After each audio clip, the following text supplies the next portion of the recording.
Udo, que él nos va a estar entregando el mensaje de esta mañana.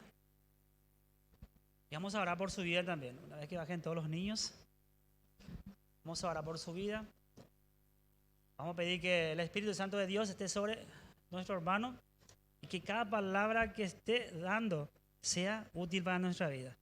Amén. Padre, nos gozamos, Señor, aquí en tu casa. Queremos, Señor, en esta mañana una vez más escuchar tu palabra, Señor, que sea desarrollada por ti, Señor, a través de tu Espíritu Santo. Bendecimos, Señor, la vida del hermano que va a estar trayendo tu palabra, Señor. Bendecimos la vida de cada hermano, Señor, que va a estar recibiendo tu palabra, mi Dios.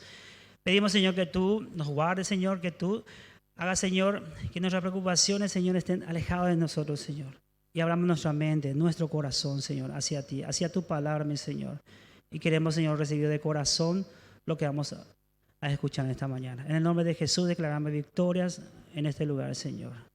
Amén. Amén. Muchas gracias, Ramón. Buenos días, que Dios les bendiga. Les saludo a todos con la paz del Señor. No sé si hay alguien que nos visita por primera vez, ¿sí? Que sea bienvenido, bienvenida acá en la casa del Señor. A los que nos están mirando a través del Facebook también, saludamos desde acá. Qué gusto que da, ¿no? Estar en la presencia del Señor. Qué bien nos hace. Las canciones que llegan al corazón, canciones que edifican, que te hacen pensar. Cuando cantábamos acá la última canción, Santo, Santo, sí, digno eres tú, me estaba imaginando nomás cómo quisiera cantar esa canción en un estadio lleno, ¿sí? Con 40,000 personas. Después pensé, ¿y cómo será en el cielo? Con cientos de millones de santos reunidos cantando esta canción, ¿sí? No hay y nunca hubo algo más hermoso que esa experiencia, ¿sí? Que un día nos va a tocar tenerlo, ¿sí? Amén. Ahí quiero estar, cantar esa canción, ¿sí? Con todos los demás santos, con todos los ángeles, adorando a nuestro Dios. Mientras cantábamos la otra canción, la de las ovejas, también me puse a pensar, ¿sí? Deja las 99 y va por mí. ¿Cuántas veces me he sentido la número 100? ¿No les pasa a ustedes también? ¿Cuántas veces me he sentido la número 100? Una y otra vez me doy cuenta, ya otra vez estoy siendo la número 100. Y después pregunté, ¿y quién vio lo que son las 99? Si todos sentimos que somos las 100, ¿quién es lo que son las 99? Si Dios una y otra vez tiene que salir a buscarnos, ¿sí? Y qué lindo es que Dios no se da por vencido con nosotros. Él derrumba paredes, derrumba muros y va en busca de nosotros y nos hace volver al redil. Así que venir acá a la casa de Dios el domingo es realmente algo demasiado bueno y demasiado necesario. Lo necesitamos, ¿sí? Salimos fortalecidos y da gusto estar acá. Pero después viene lo otro, ¿sí? Llevar este mismo espíritu a nuestras casas, a nuestro trabajo. Ahí se pone difícil la cosa, ¿sí? Acá da gusto cuando estamos todos en un mismo sentir, pero salimos acá del templo y ya no hay ese mismo sentir de repente, ¿sí? Mismo en nuestras casas, no hay siempre ese mismo sentir, pero ese es el desafío para las familias. Y bueno, ese es el tema para hoy, la familia que prospera. Y bueno, acá enfrente ven a ustedes a un representante de una familia próspera.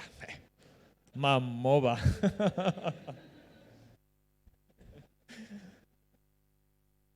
Ojalá todos pudieran alguna vez preparar un mensaje.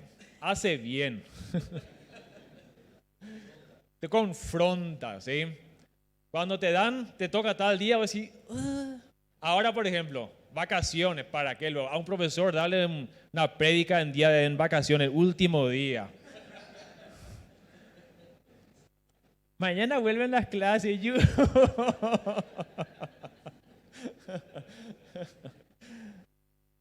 Pero después empezás a meterte en el tema, ¿sí? Y te confrontas, ¿sí? Y empezás a analizarte y te das cuenta, ¿sí? ¿Qué es lo que vas a hacer el domingo? Y definitivamente no soy alguien que desde acá dice, bueno, hagan esto porque yo soy así. Definitivamente no, ¿sí? Sino que soy simplemente alguien que también quiere llegar a eso, a una familia que prospera. Ese es mi anhelo. Y creo que todos anhelamos eso para nuestras familias. Familias que prosperan. Y creo que todo en este mes, cada uno de los que pasaron acá hicieron esa pregunta. ¿Qué significa próspero? ¿Verdad que sí? Todos empezaron así su prédica. Lo escuchamos en latín, en griego, en hebreo, en todos los idiomas. Creo que a esta altura tenemos que saber ya lo que es próspero. Ahora, hoy queremos hablar de la familia próspera.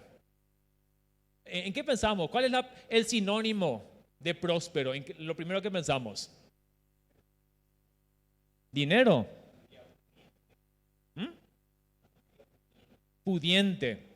Nos vamos a lo económico. ¿Y algo más general? ¿Un sinónimo más general? Empieza con E y termina con cito. Éxito. Muy bien, éxito, exactamente. Pensamos en éxito, una familia exitosa. Ahora, ¿cómo es una familia exitosa? Gracias a Dios existe Google hoy en día.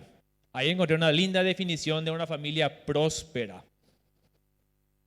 No le había preguntado a ustedes para que no pasen peladas. Yo les voy a decir lo que encontré. ¿Qué es una familia próspera o cómo es? Dice, ciertamente hay muchas respuestas a esta pregunta, pero creemos, y sí, si empezásemos a definir familia próspera, creo que habría varias definiciones, pero creemos que el corazón de una familia próspera está dado por un matrimonio saludable, ¿sí?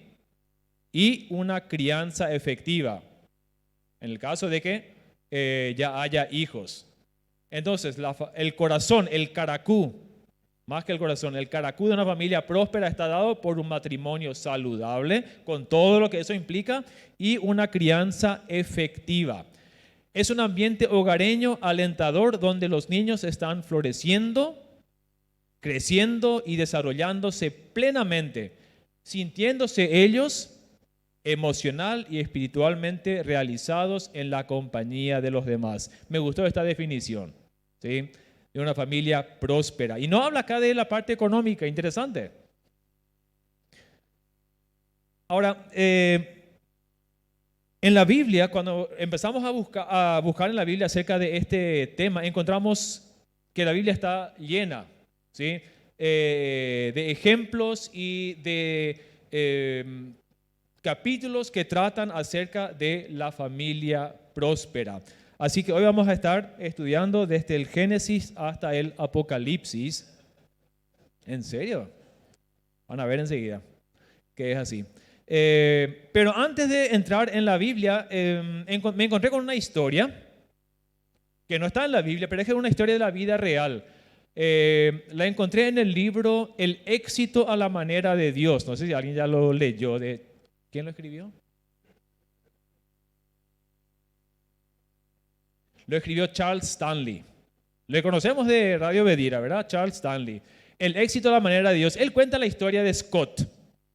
Y quiero compartir con ustedes esta historia, porque quizás no sea nuestra historia, pero hay elementos que de repente vamos a encontrar en nuestra vida o en nuestras familias.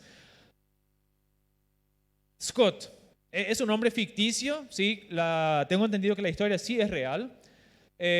Para Scott el éxito se definía como darse la buena vida. Esa era su definición de éxito, darse la buena vida. Cuando cumplió los 30 años ya tenía un negocio propio y trabajaba entre 70 y 80 horas a la semana. 70 y 80. 12 horas, 12 por 6. A los 30 años estaba casado, tenía 2 hijos, conducía el auto de lujo que quería y su esposo conducía el auto que ella quería y tenía una casa en las afueras de la ciudad. Scott iba a la iglesia, cristiano el tipo. Scott iba a la iglesia al menos una vez al mes, lo cual creía suficiente para hacer que sus hijos estuvieran en contacto con las historias bíblicas en la escuela dominical. O sea que él le daba importancia también, digamos, a eso. Él quería que sus hijos también escuchen las historias bíblicas. Pero también iba de pesca submarina. Esa era su única distracción o actividad recreativa. También por lo menos una vez al mes. La meta más importante de Scott era jubilarse a los 50 años. 30 años, 20 años en su negocio, jubilarse a los 50 años y vivir en una casa en la playa para poder pescar las veces que quisiera. Interesante la vida de este Scott. A primera vista podría ser muy fácil criticar a Scott por tener una meta muy superficial, una que realmente no abarca la totalidad de su vida. No obstante, la opinión de él podría ser otra, de Scott mismo. Él fue criado en la iglesia y creía en Jesucristo. Él recibió el perdón de Dios a los 12 años de edad. Lindo testimonio. Mientras se hallaba en un campamento de jóvenes, se consideraba un cristiano nacido de nuevo. Él sabía lo que era eso. Por eso iba a la iglesia una vez al mes. Pero con eso cumplía con su obligación espiritual hacia sus hijos. Así él lo creía. Tenía un anhelo, quizás inclusive era una meta de que sus hijos también fueran salvos. Eso él quería también. Sin embargo, Scott no había enfrentado el hecho de que el Señor quería más para él que solamente la aceptación de Jesucristo como Salvador. El Señor quería más para él y quería más de él. Dios deseaba para Scott y su familia que siguieran a Jesucristo como Señor, no solo como Salvador.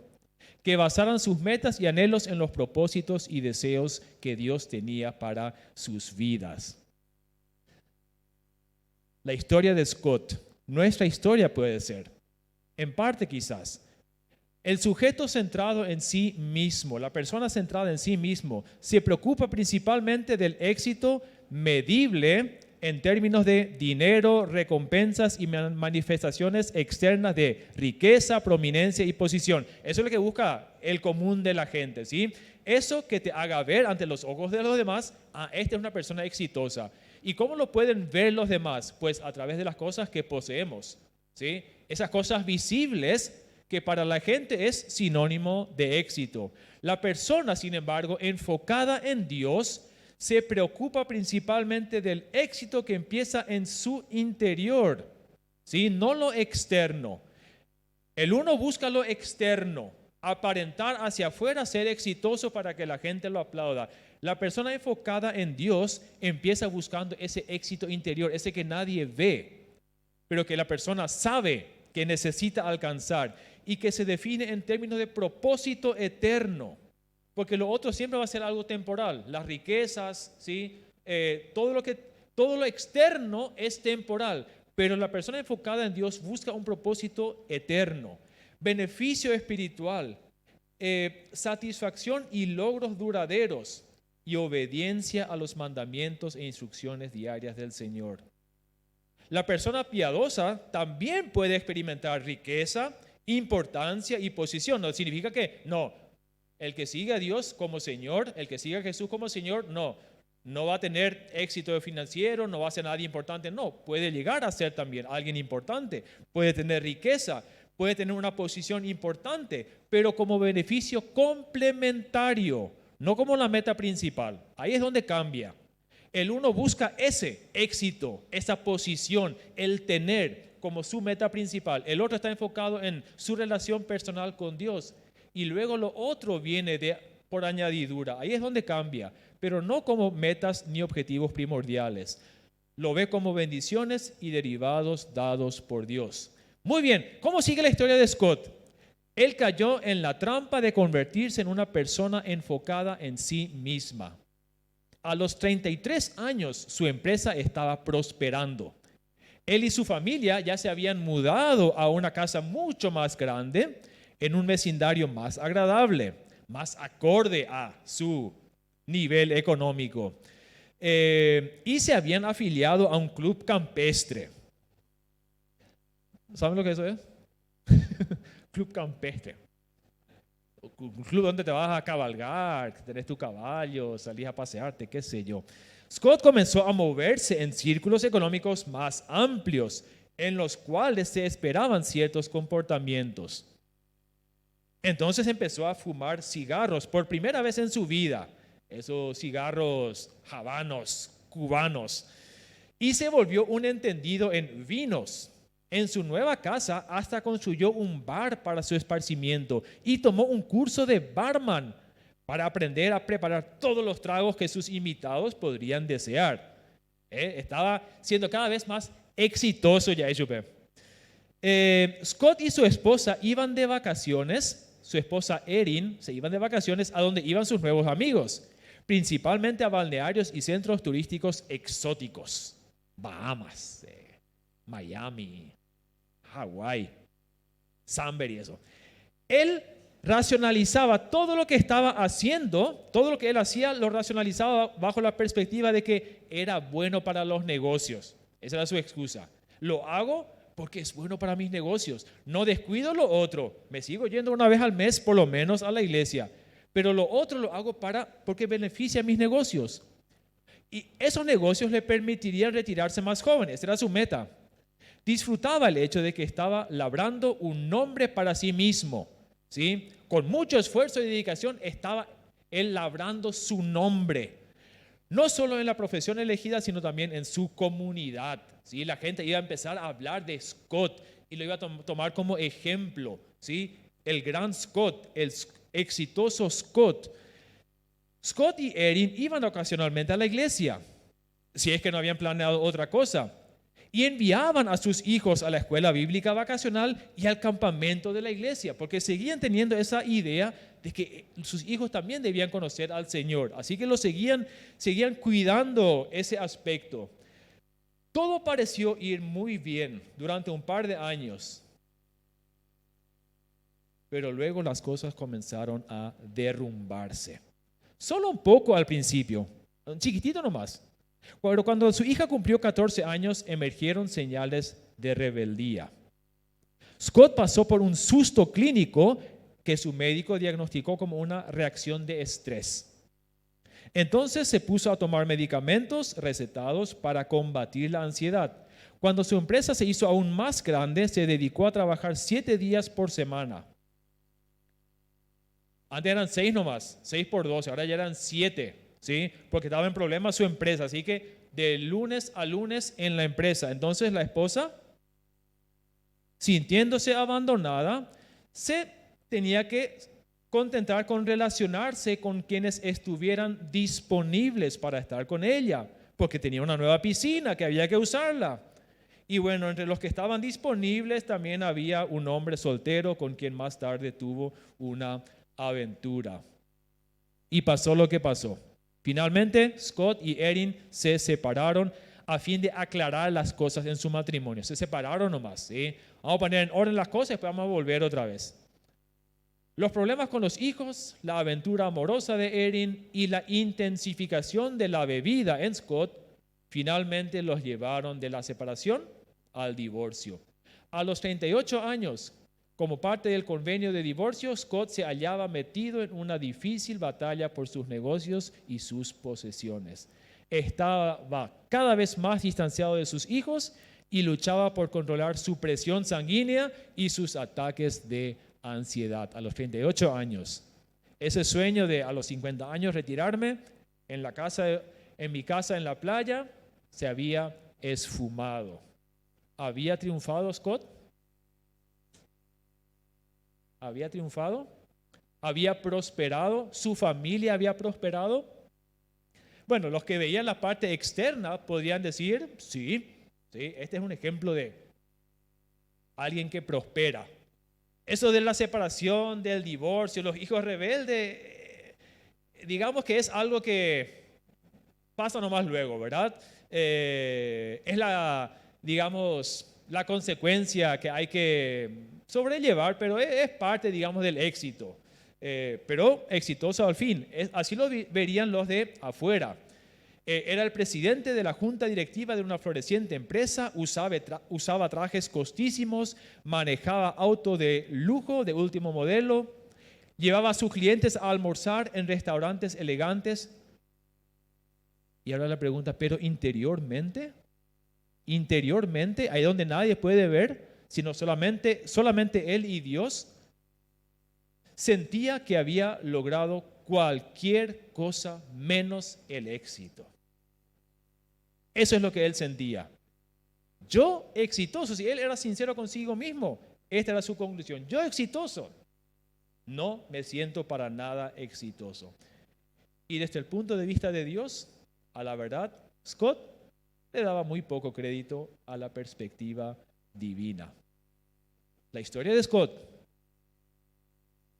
Y quizás haya algunas similitudes entre su vida y la nuestra, ¿sí? A veces nuestro enfoque también está mal.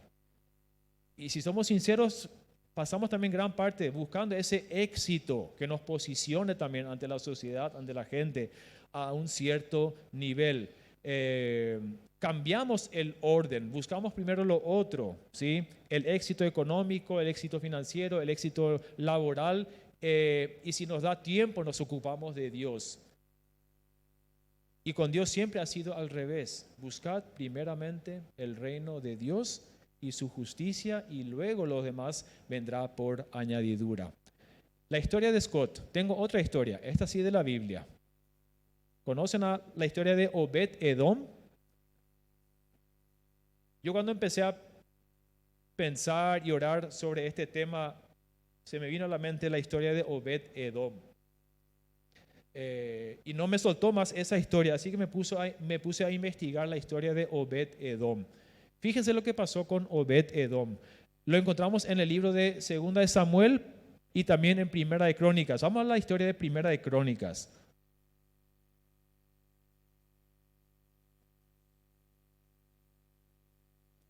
Primera de Crónicas capítulo 13.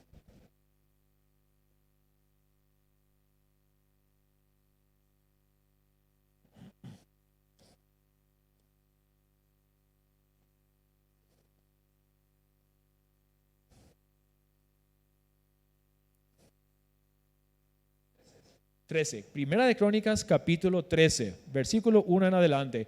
Esta historia se sitúa en Israel, cuando ya David había asumido el reinado sobre Israel.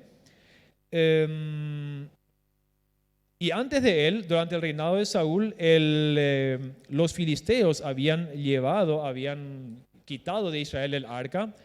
Después lo tuvieron que devolver, ¿sí? Pero no había llegado todavía a Jerusalén. Entonces dice el versículo 1, David tomó consejo con los capitanes de millares y de centenas y con todos los jefes. Y dijo David a toda la asamblea de Israel: si os parece bien y si es la voluntad de Jehová nuestro Dios, enviaremos a todas partes por nuestros hermanos que han quedado en todas las tierras de Israel, y por los sacerdotes y levitas que están con ellos en sus ciudades y ejidos, para que se reúnan con nosotros. ¿Para qué? Para traer el arca de nuestro Dios a nosotros, porque desde el tiempo de Saúl no hemos hecho caso de ella. El arca de Dios debía ser traída a Jerusalén. Y dijo toda la asamblea que se hiciese así, porque la cosa parecía bien a todo el pueblo. Todos reconocieron: sí, hemos descuidado nuestra relación con Dios. ¿Qué era el arca? El arca del pacto. El arca era esa caja hecha, cubierta con oro, que contenía tres cosas: las tablas de la ley, la vara de Aarón que reverdeció y el maná. Y el arca del pacto para el pueblo de Israel siempre representaba la presencia de Dios en medio de su pueblo. Y si tomamos esos tres elementos que contenía el arca, ¿sí? Y lo traemos a nuestro contexto, las tablas de la ley simboliza la palabra de Dios, sus ordenanzas, sus leyes, sus estatutos. La vara que reverdeció, la vara de Aarón, que estaba seca y después reverdeció, podemos compararlo o simbolizarlo con el Espíritu Santo, ¿sí? El poder transformador del Espíritu Santo en la persona, sus frutos, sus dones. Y el maná, que era el pan del cielo, que simboliza a nuestro Señor Jesús, así como Él mismo lo enseña en el libro de Juan. Bueno, el arca del pacto como señal de la presencia de Dios, y debía volver a Jerusalén.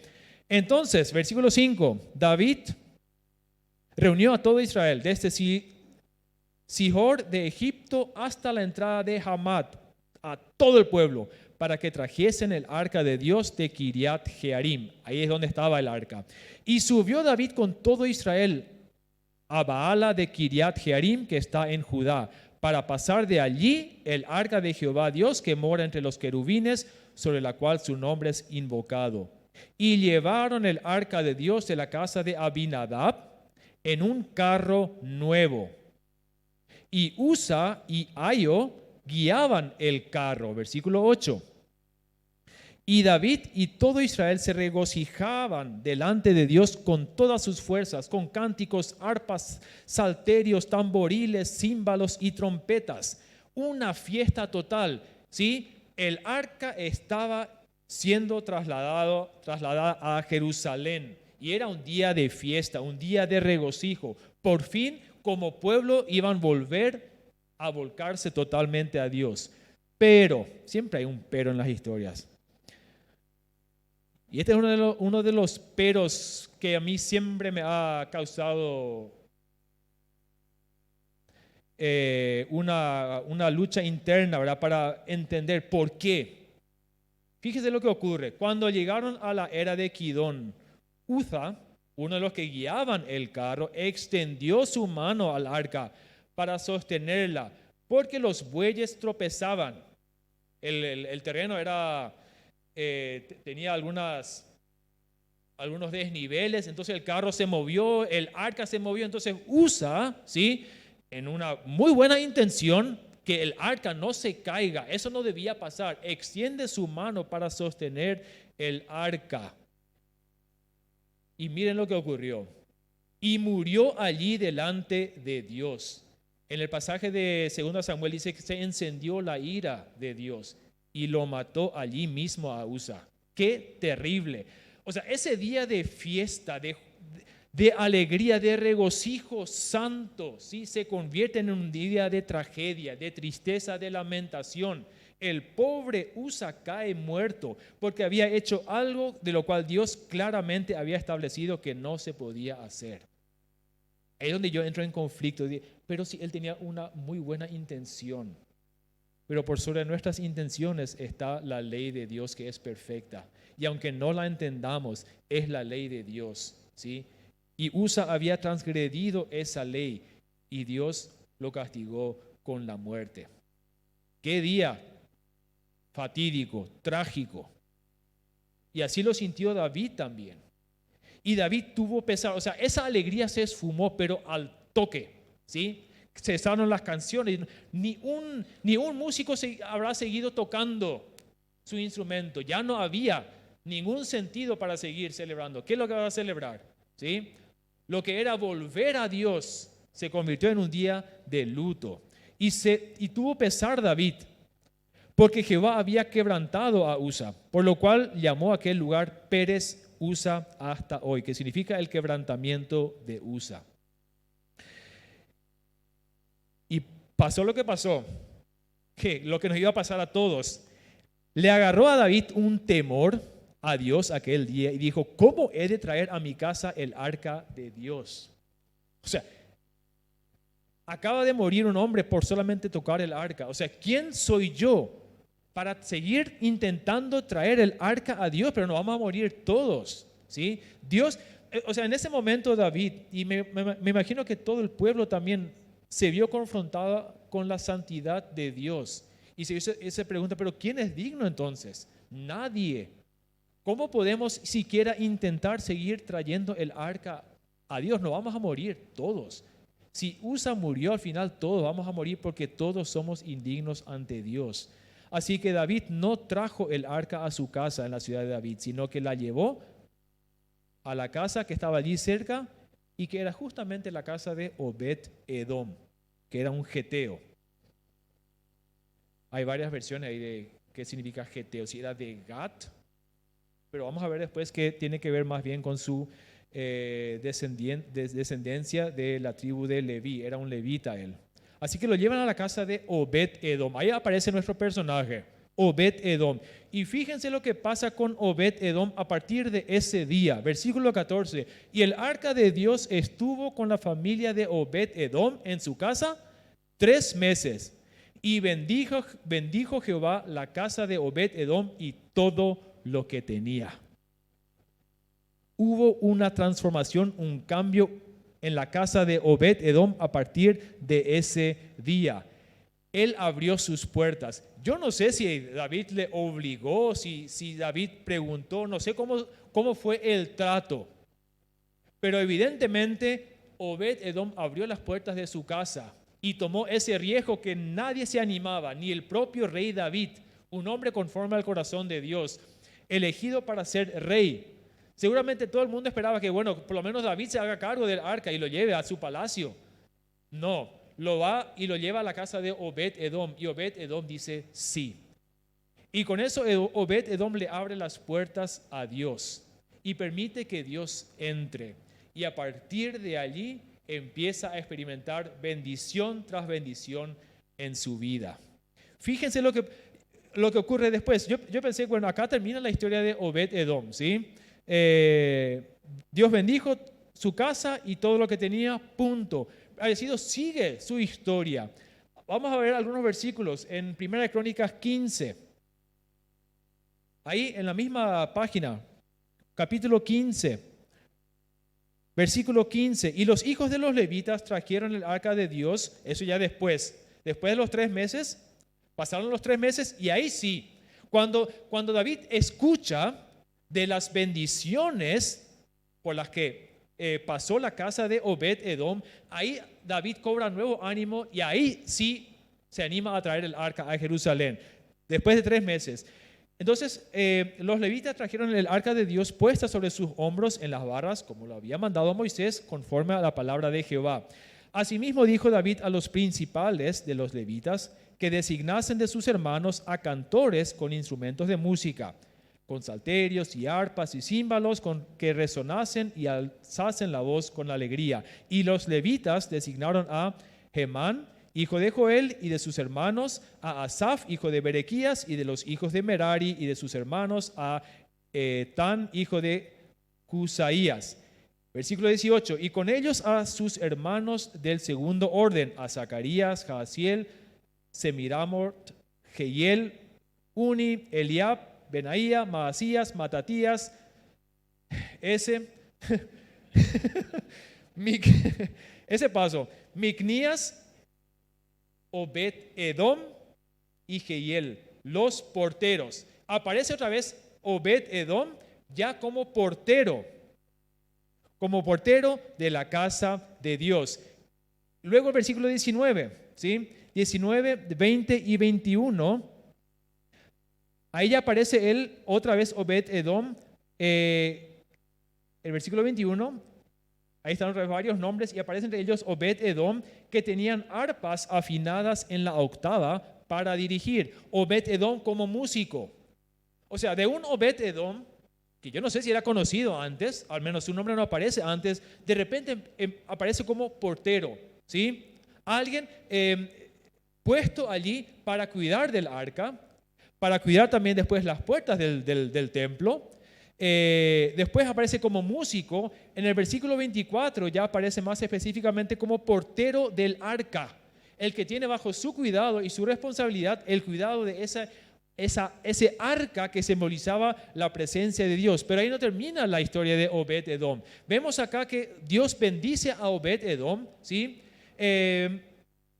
Y Obed-Edom asume responsabilidades dentro del servicio a Dios. Su nombre luego significa ser siervo. El nombre Obed significa siervo, trabajador. Luego vienen sus hijos. Fíjense en el capítulo 26.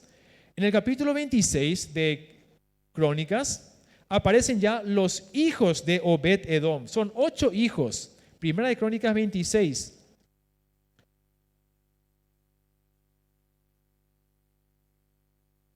A partir del versículo 4, aparecen también como entre los porteros y oficiales los hijos de Obed-Edom, y empieza a numerarlos, 8 hijos que también fueron porteros. O sea, la bendición de Dios empieza con Obed-Edom, la bendición de Dios pasa a sus hijos, los 8 hijos sirviendo a Dios. en este caso específico como porteros en el templo. La segunda generación, pero la historia no termina allí, sino que sigue con los nietos de Obed-Edom. Fíjense en el 26, versículo 6. También de Semaías, su hijo, el hijo de Obed-Edom, nacieron hijos que fueron señores sobre la casa de sus padres, porque eran varones valerosos y esforzados. ¡Wow! ¿No quisieran que eso se diga de sus hijos y de sus nietos algún día? Los hijos de fulano, ¿sí? Esos sí son valerosos, tienen valor, son esforzados. Son hijos y son nietos que hacen la diferencia y estaban como señores sobre las casas de sus padres. Una bendición que empezó porque un hombre decidió abrir las puertas a Dios y permitir que Dios entre y se establezca en su casa. ¿Por qué rehusamos a hacer eso? ¿Por qué huimos muchas veces de Dios? Porque nos pasa lo mismo que le pasó a David, ¿sí? La vara que Dios pone es demasiado alta para nosotros, la vara de santidad, lo que Dios exige de mí. Yo miro lo que Dios exige de mí en su palabra y digo, yo no puedo llegar a eso, ¿sí?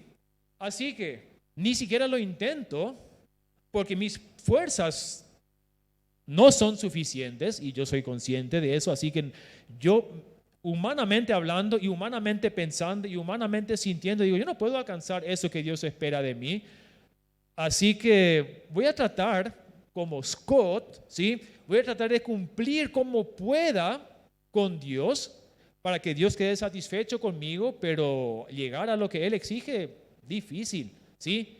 Y empezamos a dejar a Dios de lado, porque no nos consideramos lo suficientemente perfectos para recibir la aceptación de Dios.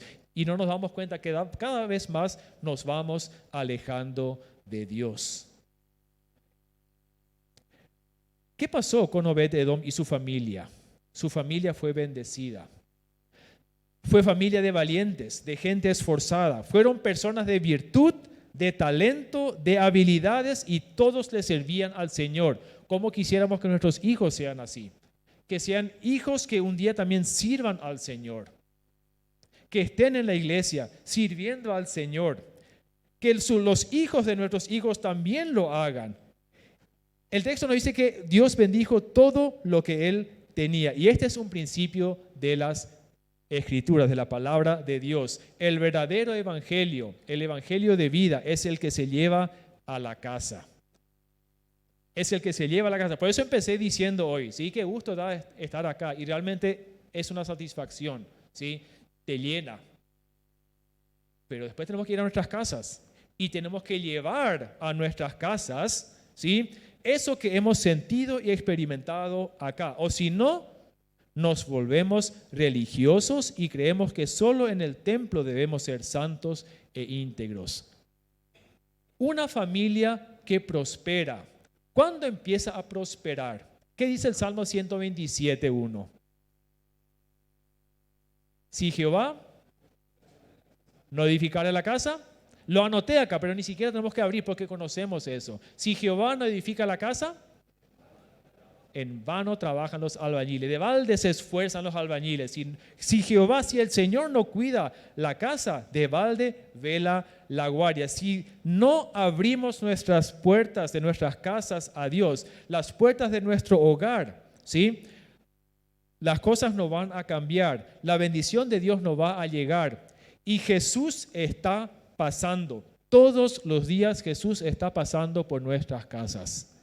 Jesús pasó por la casa de Zaqueo. Si miramos los ejemplos del Nuevo Testamento, Jesús pasó por la ciudad donde estaba Zaqueo y Jesús le ve a Zaqueo ahí en el árbol.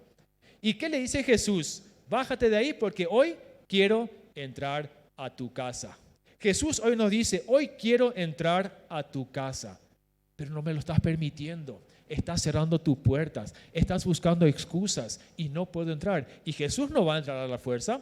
No encontramos ninguna historia, ningún texto bíblico donde Jesús entre a la fuerza en la casa de alguien, ¿sí? Y Jesús le dijo a Zaqueo, hoy quiero entrar a tu casa. ¿Y qué hizo Zaqueo?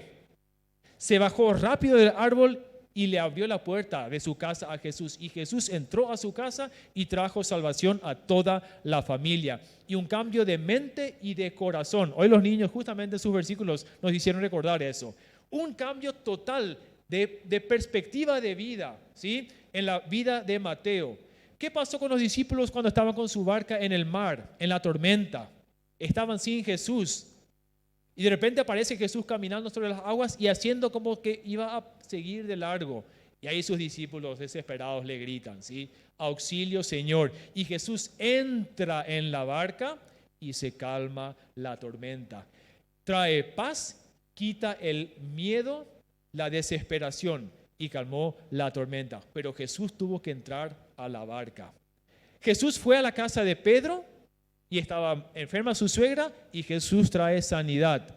Jesús fue a la casa de Mateo, el Mateo publicano, ¿sí? El recaudador de impuestos, ladrón, y trajo salvación. No solo para él y su casa, sino para sus colegas también recaudadores que se reunieron para la fiesta, ¿sí? Los fariseos sí que se presentaban ahí y dijeron, ¿cómo puedes comer con esa gentuza? ¿Sí? Gente de mala vida, ladrones, ¿cómo te vas a juntar con ellos? Y Jesús dice, yo vine a traer sanidad. El enfermo es el que necesita de médico, no los sanos. Así que yo vine por los enfermos, no por los sanos. Y trajo sanidad, salvación. Fue a la casa de Jairo, un principal de la sinagoga, y trajo vida a la hija que había fallecido. Fue a la casa de María, Marta y Lázaro y puso en orden las prioridades, dando a entender que lo más importante es escuchar a Jesús, porque Marta estaba ocupada con muchas cosas y Jesús trajo orden, estableció bien claro cuáles eran las prioridades, qué es lo más importante. Entró a la casa de los 2 discípulos que iban a Emaús. ¿Sí? Jesús también ahí hizo como que iba a pasar de largo. Y los discípulos le dicen, Señor, entra que se hace tarde. Hace poco escuchamos del pastor Darío un mensaje sobre los discípulos que iban a Emaús. Y ellos le abrieron la puerta a Jesús. Jesús entró y les abrió los ojos del entendimiento. Queridos hermanos, Jesús está pasando por nuestras casas. Hoy cantamos, ¿sí? Va en busca de la una. Y Jesús pasa por nuestras casas. Y es hora de que empecemos a mirar, ¿cómo está mi hogar? ¿Le estoy dejando a Jesús entrar a mi casa? ¿O estoy cerrando cada vez más fuerte mi puerta? Porque me siento indigno, porque sé que no voy a luego poder cumplir con lo que Él me pide en su palabra, con lo que Él me exige. Es demasiada carga para mí, no puedo cumplir. ¿Qué estoy haciendo con Jesús? ¿Le permito entrar a mi casa o dejo que Él siga de largo? Obed-Edom le abrió la casa a Dios y Dios trajo bendición sobre su familia y sobre todo lo que tenía. En casa tenemos tantos problemas con la casa, ¿sí? Y a veces me pregunto también, ¿sí? ¿Dónde es lo que está la bendición de Dios? Arreglamos una cosa y ya se descompone la otra, ese mismo día. Ayer estuvieron ahí trabajando los electricistas, anteayer. Ese cable, socorro, desastre, ¿sí? Todo carcomido ya, no funcionaba más nada allá afuera. Bueno, todo un día de trabajo. Al rato nomás ya deja de funcionar el motor del agua, bárbaro. Una cosa tras otra se descompone, esto se descompone aquello, y ¿dónde es lo que está la bendición de Dios? ¿Verdad? Quizás ese sea un llamado de atención de Dios, ¿sí? Porque la historia de Obed-Edom nos muestra que Dios bendijo todo lo que tenía, ¿sí? Y eso uno siente cuando las cosas empiezan a funcionar bien. Dios bendijo todo lo que tenía y Dios quiere bendecir nuestras casas, nuestras familias, pero tenemos que abrirle la puerta. Algunas cualidades de una familia que prospera. Yo les dije hoy que íbamos a empezar con Génesis y terminar con Apocalipsis. ¿Qué se establece en Génesis? En el primer capítulo. ¿Cómo empieza el Génesis? En el principio creó Dios los cielos y la tierra. Hay un principio y el principio es Dios. Todo empieza con Dios. Así que si yo quiero una familia próspera, indefectiblemente voy a tener que empezar con Dios. No hay forma de alcanzar la prosperidad total. de una familia dejando a Dios de lado. No es posible. Vamos a fracasar como lo fracasó Scott. En el principio, Génesis 2:24, dando vuelta a la página, ¿qué establece Dios allí? Por tanto, dejará al hombre a su padre y a su madre, y se unirá a su mujer, y serán una sola carne. Dios establece ya al principio que hombre y mujer, marido y esposo y esposa sean una carne, un solo cuerpo, un equipo. Y esa es una de las cualidades de una familia que prospera. Son un equipo, están juntos y nadie es más importante que otro. A veces queremos hacer jerarquías, no, el hombre es más importante que la mujer. No, todos son importantes porque cada uno tiene su rol que cumplir. Cada uno conoce sus responsabilidades y las cumple conscientemente. Esas responsabilidades. El papá tiene su responsabilidad, la mamá tiene su responsabilidad y si hay hijos, los hijos tienen sus responsabilidades. Y cada uno sabe cuál es su rol y su responsabilidad. Ahí no somos ni en bota, ¿sí? Y todos. Más nos enojamos por nuestros hijos cuando ellos no cumplen con su responsabilidad. En casa es todo un tema. No estaba Jenny Ángel acá, ¿no? A uno le das una tarea, lo hace. Al otro le das una tarea, no lo hace. Al día siguiente es al revés. Pero en realidad también nosotros, los adultos, ¿sí? También fallamos. Yo le fallo a mi esposa. No cumplo con lo que se espera que yo debo realizar. Así que cuando yo hago lo que tengo que hacer, soy de bendición para mi familia. Cuando yo no cumplo mi responsabilidad, sea que sea el hombre o la mujer o el hijo, ¿sí? Eso también va a impactar negativamente en la familia, en las relaciones familiares. Así que vos que te preguntás si tu familia está prosperando, entonces, ¿están siendo un equipo? ¿Están juntos o están uno en contra del otro? En un partido de fútbol, ¿sí? Yo tengo que jugar en equipo. No puedo patearle a mi propio compañero. Bueno, al del otro equipo tampoco, ¿verdad? Pero imagínense que yo pateándole a mi propio compañero de equipo. No, ese no es el objetivo. El objetivo es patear la pelota para que entre al arco. Ese es el objetivo. Pero para eso tengo que trabajar juntos, en equipo. Los mejores equipos de fútbol son los que trabajan en equipo. No donde uno solo hace todo, sino que en equipo y juntos apuntan a una misma meta. ¿Cuál es tu meta como familia? ¿Sí? Cuando trabajamos en equipo, eso genera confianza. Salmo 127. Qué horrible es cuando el esposo no puede confiar en la esposa o la esposa en el esposo. ¿Sí? Es una de las cosas más horribles que puede existir. Cuando no tengo esa confianza, ¿qué hace ella ahora que no estoy en casa, que no la puedo controlar? O ella pensando en el marido, ¿qué hace él ahora? ¿Dónde estará? ¿Sí? Esa desconfianza, todo lo que genera, ¿sí? Qué maldición que trae, cuántos roces, cuánta frustración, cuántas lágrimas cuando no hay confianza. La pandemia nos obligó a nosotros como familia a confiar más en nuestros hijos, porque estábamos obligados a dejarlos solos, el año pasado especialmente. ¿Sí? Tenemos que ir al colegio, mi esposa y yo, y bueno, de acuerdo a la burbuja que tocaba, nuestros hijos tenían que quedar en casa. Y tuvimos que dejarlos a los tres solos. Así que tuvimos que desarrollar esa confianza, decirle a los mayores, bueno, ustedes son responsables por su hermanito más pequeño, ¿sí? Toda la mañana vamos a estar fuera de casa, así que confiamos en ustedes. No lo hacíamos internamente. Teníamos nuestras grandes dudas, ¿verdad? ¿Cómo va a ser? Pero cada vez que volvíamos en casa y los veíamos ahí vivos y saltando y jugando, gracias a Dios. Gracias, Señor, porque hoy cuidaste de nuestros hijos, ¿sí? Todo un año, qué amargo que fue, pero qué bien también nos hizo poder transmitir esa confianza y que ellos también vean, podemos haber sido, ¿sí? Somos capaces. El tema de dejarle el celular y la televisión, otro tema, ¿verdad? compramos con mi esposa FamiSafe. Es una aplicación que te permite controlar todo lo que tus hijos ven en... Sí, ¿les gusta? ¿Les puedo vender? FamiSafe, una aplicación, $400,000 al año, podés ver todo lo que tus hijos ven y podés bloquear todo. Y te das cuenta, este ya está exagerando. Apretás clic en bloqueo inmediato y ya no puede hacer nada, ni siquiera puede abrir más el teléfono. Espectaculares. Pero la cara del hijo después, ¿cómo odian esa aplicación? ¿Sí? ¿Cuántas veces han tratado de eliminar esa aplicación? No se puede, porque no tienen el código, así que imposible. Pero sabemos que en algún momento tenemos que sacar ese Family Safe. En algún momento ellos, por su propia cuenta, tienen que aprender a saber, esto no me conviene, esto no lo voy a ver, esto no lo voy a abrir. Soltarlos, confianza.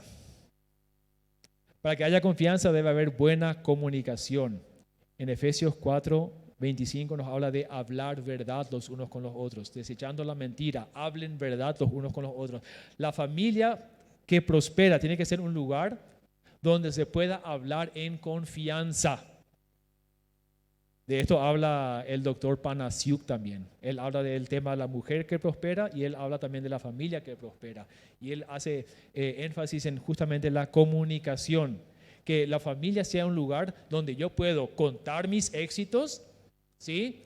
Mis logros, pero también que yo pueda contar mis fracasos, que yo pueda contar lo que hice mal, ¿sí? Que yo pueda contar las decisiones erróneas que he tomado y que tienen sus consecuencias negativas, pero que yo lo pueda contar sin recibir el reproche y la ira del cónyuge o de los hijos, ¿sí? Sino que yo pueda contar y que pueda haber restauración y que podamos ver juntos cómo salir de esa situación que hemos generado por nuestras malas decisiones, pero que yo sienta que en mi hogar me van a escuchar y no me van a juzgar y no me van a condenar, sino que me van a apoyar, ¿sí? Y juntos vamos a salir de esa situación.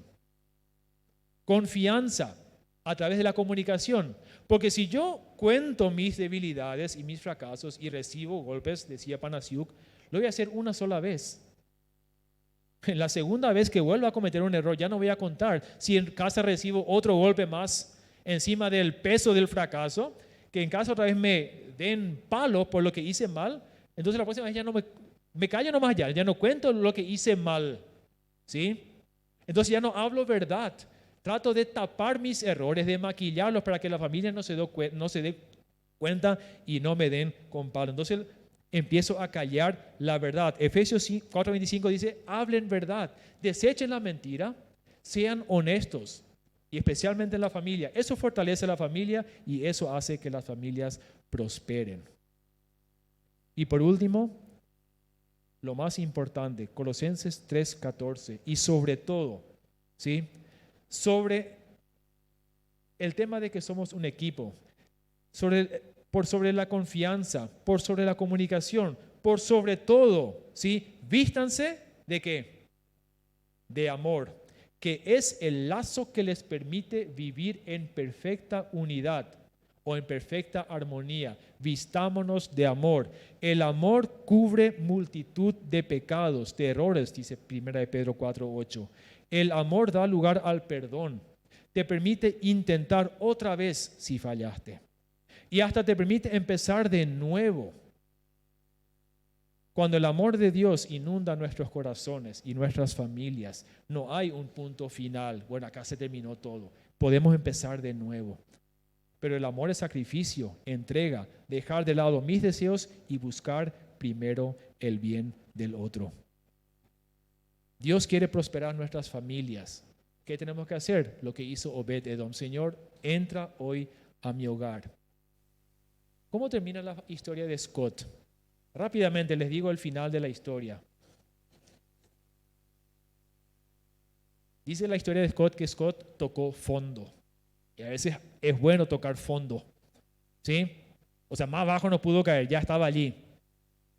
Y ahí empieza un cambio en él. Cuando él comprendió que lo había perdido todo y reconoció que lo más importante que había perdido era sentirse cerca de Dios, entonces él empieza una nueva relación con Dios. Empieza a asistir regularmente a la iglesia, empieza a leer la Biblia, ¿sí?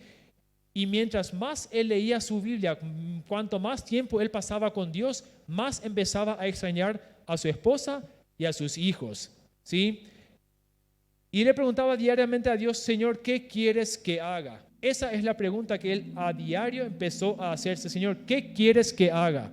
No salía de casa en la mañana hasta sentir que tenía una respuesta del Señor a esa pregunta. ¿Qué quieres que haga? Cuando Dios le indicaba qué debía hacer, él salía de su casa.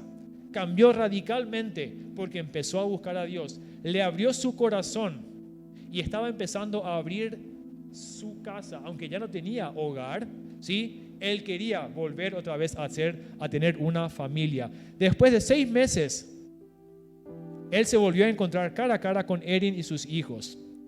Descubrió que Erin, su esposa, había terminado ya su aventura y estaba pasando por una experiencia similar de la búsqueda, ¿sí?, de Dios y de la búsqueda de una reconciliación.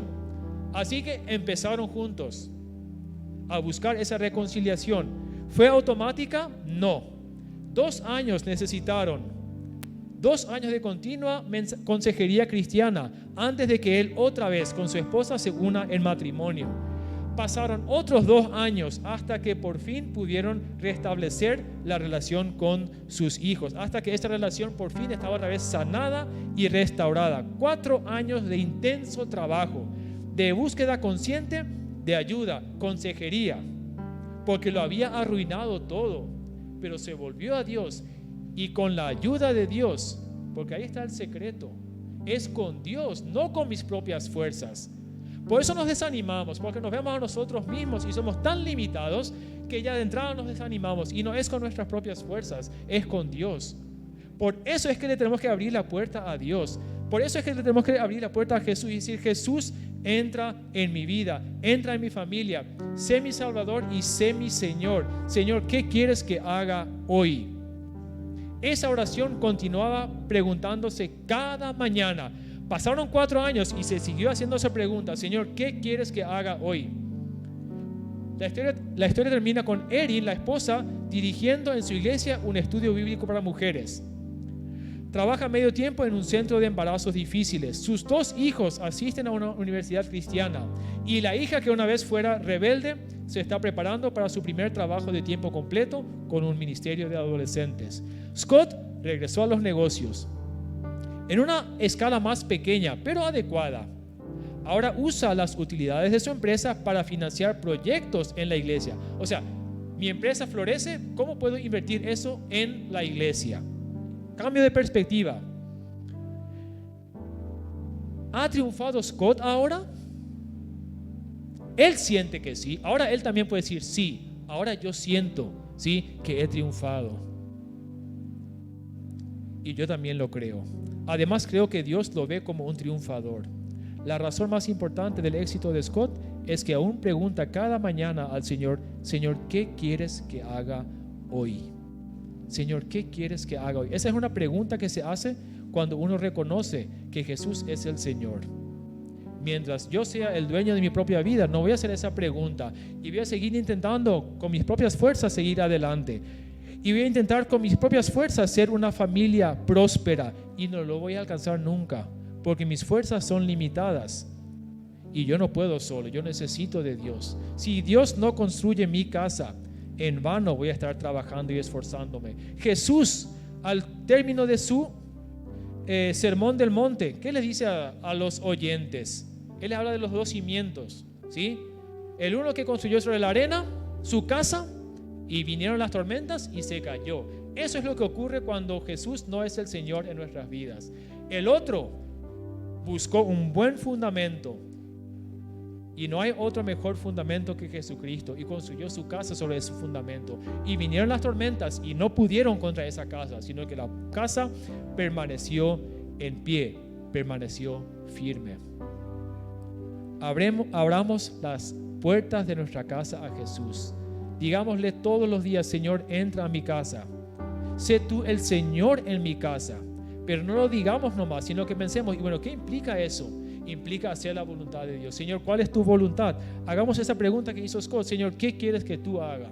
Y el Señor me va a ir indicando. Con esa suave voz de su Espíritu Santo, Él me va a ir indicando qué es lo que debo hacer. Y ahí voy a tener que tomar una decisión. Todo empieza con una decisión. De este Génesis, todo empieza con una decisión. En el principio creó Dios los cielos y la tierra. Dios tomó esa decisión.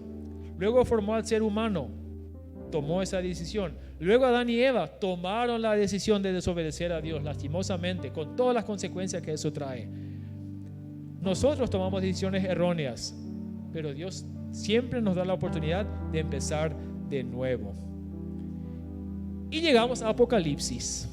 Les dije, de Génesis a Apocalipsis, Apocalipsis 22:20.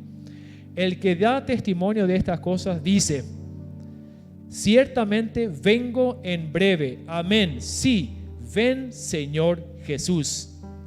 No solamente en el futuro, Señor, algún día vendrás, Señor, ven ya, porque ya estoy harto de la vida acá en la tierra. No, Señor, ven ahora, hoy, entra a mi casa, sana a mi familia.